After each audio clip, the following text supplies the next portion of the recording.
The Manchurian incident had many effects on Japan. Politically, it began a period whereby the military effectively had control of Japanese foreign policy.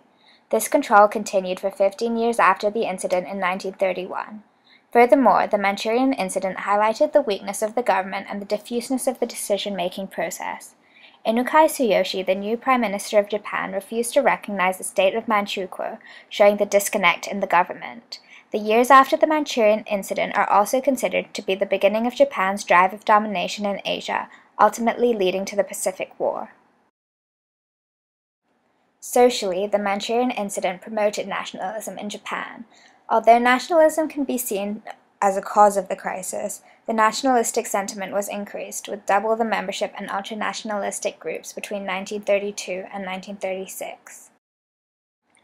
While the years after the Manchurian incident saw phenomenal successes with the rapid recovery from recession, as put by Pyle, Japan's acquisition of Manchuria also increased insecurities as the threats of China and the Soviet Union remained strong.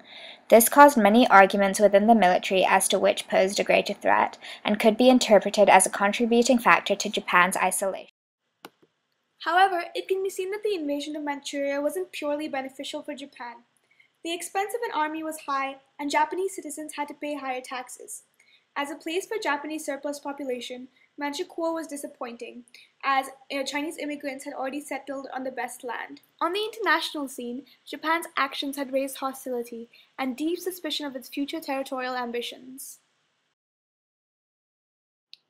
The Chinese government, preoccupied with internal problems, turned to the League of Nations for help. After appointing a commission to investigate the situation, headed by Lord Lytton, the League passed a resolution asking for the withdrawal of Japanese troops, a demand that Japan firmly rejected. Meanwhile, the League voted 42-1 to condemn Japan as an aggressor, and the Japanese delegate Matsuoka Yosuke tried to defend himself by saying the following: "I honestly beg you to deal with us on our terms and give us your confidence. Our history during the past 60 years is, I think, a guarantee of our good faith. Is that history of no worth besides China's history, the history of creating disturbances and bringing about catastrophes in the Far East?" Relations with the League got worse and came to a head when Japan resigned from the League of Nations in March 1933. According to Pyle, this marked a turning point at which Japan abandoned the general policy of cooperation with the powers and chose to pursue its own destiny in Asia. From now on, Japan was isolated by most of the world and was going it alone. In 1934, the naval treaties were renounced, which made their relations with the foreign powers deteriorate further. The League's reaction also allowed Japanese aggression to rise, which can be seen in 1932 when Johor was invaded. The whole incident had other repercussions as well. Other governments, noting Japan's ability to commit aggression and defy League opinion, also followed suit. Mussolini in Italy launched an invasion of Ethiopia, and Hitler was to unleash his forces on Europe shortly after that. Thus, it can be interpreted that Japan was getting closer to states like Germany and Italy because of its militaristic and expansionist nature.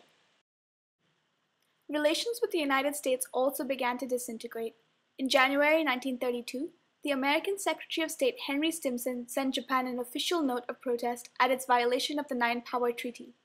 The United States refused to recognize Manchukuo and concentrated its fleet at Hawaii. But severely suffering from the effects of the Depression, it was unable to make its protest in stronger terms. In the mid-30s, after leaving the League of Nations and withdrawing from the Washington Treaty System, Japan began to form greater alliances with fascist powers in Europe. Although some argue that this was to overcome the international isolation, it could be interpreted that this was because of the militaristic nature of Japan. Germany, Italy, and Japan were all late to industrialize and felt that the international order denied them access to much-needed resources. In 1936, Japan and Germany signed the Anti-Comintern Pact, implying that neither country would sign treaties with the Soviet Union, and in the event of an attack by the Soviet Union, the countries would consult in order to take actions that would safeguard their common interests. In the pact, Germany also agreed to recognize Manchukuo. The pact would have relieved Japan of some of its insecurity. In September 1940, the Tripartite Pact was established between Japan, Germany, and Italy. The nations decided that they would stand by and cooperate with one another in their prime purpose to establish and maintain a new order of things to promote the mutual prosperity and welfare of the peoples concerned. The pact also committed Japan to a military alliance that would confront the United States, and both these pacts clearly show a shift in the Japanese alliances and thus their changing relations in the West.